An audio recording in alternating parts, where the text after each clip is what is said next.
Hey guys, Lucas here.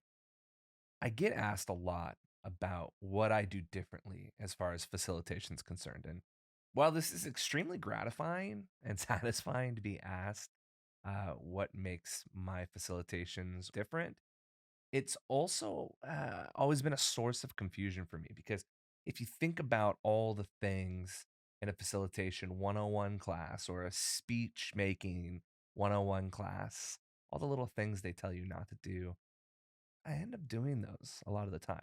Misspeak, familiarity. Hello, darkness, my old friend. Check. Likes, other fillers, check.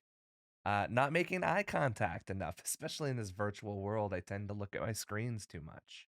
Check. And so the last few months, I've been thinking about this a lot. What makes what I do a little bit different from what other people do? And I've really found that it's not so much what's done day of, but what's done previous to that. And just about every facilitation guide or speech making guide, it'll tell you familiarize yourself with the material or practice the material. And I think that I found quite often that everybody has a little bit different of a view on what this means. So today I'm going to walk you through my 3 steps to kind of prepare for getting in front of people. And instead of just familiarizing myself with the script or the speaker notes or the facilitation notes, I'm going to show you how I actually get intimate with them and make them my own, even if somebody else has written them for me. So let's dive in.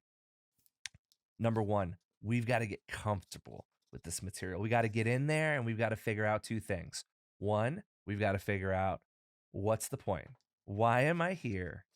And then two, we need to go connect every message point or slide to that big reason we're here and make sure that it fits in the narrative.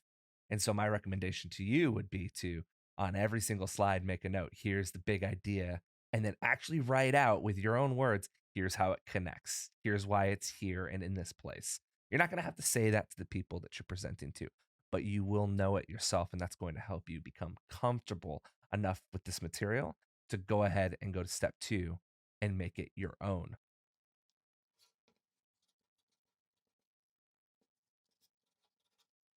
Okay, here's step 2. Now that we know what the purpose of us being here is, and we've got a great idea of all the big ideas and how they connect to the overall narrative, now that we know that, it's time for us to make this material our own. We're going to do this in 2 ways. One, we are going to write transition statements for every topic change. This means on a PowerPoint, every single slide should have a verbatim transition statement. This does a few things for us. One, it makes sure that we know the narrative is ingrained in our pattern of speech throughout. So we're never going to go off on a tangent. Two, it's going to make sure we don't get lost. And if ever we're lost on a slide, we just pull the ripcord and it pulls us back to moving on to the next topic and gets us into that flow state of talking about the next slide. And number three, it just makes us look good. It makes us sound like we know exactly what's coming next because, newsflash, we do know exactly what's coming next.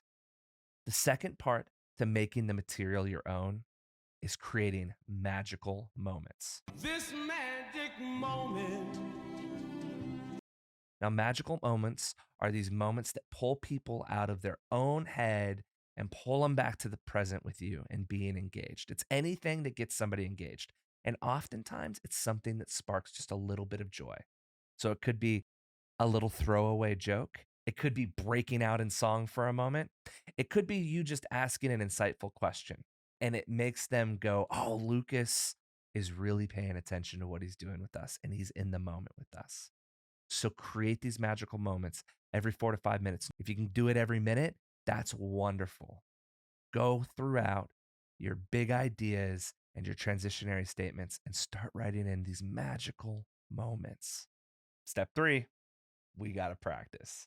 This one's the easiest and the hardest at the same time. We know that this makes sense that we need to practice, but Things get in the way. We get busy. We know the material pretty well. Nobody's going to notice. Nobody's gonna know. Nobody's gonna know. They're gonna know. I promise they do. And so my recommendation is pretty simple. You want to be doing 8 to 10 run throughs for every section or speech that you're going to give. So if you're giving an hour-long presentation on something that you're facilitating, you want to do 8 to 10 run throughs of that. Now, these don't need to be full teach back run throughs. These can just simply be saying your big idea, presenting the material, kind of on 1.5 speed. asking the questions. Obviously, nobody's there to give you the response back. But I will say this, doing teachbacks for really important facilitations or facilitations that you're going to do over and over again is key to success. And so 1 to 2 of those times should be teachbacks as well.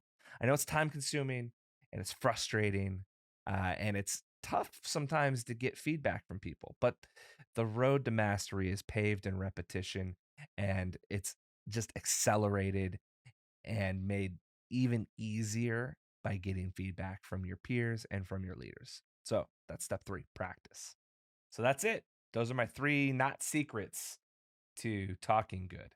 I hope these ideas really help you take your game to the next level. And I look forward to learning from you and the things you're doing at that next level so I can try to catch up to you guys next time. I hope to see you in a new video soon. And I hope you have a wonderful day. Much love. Talk to you soon.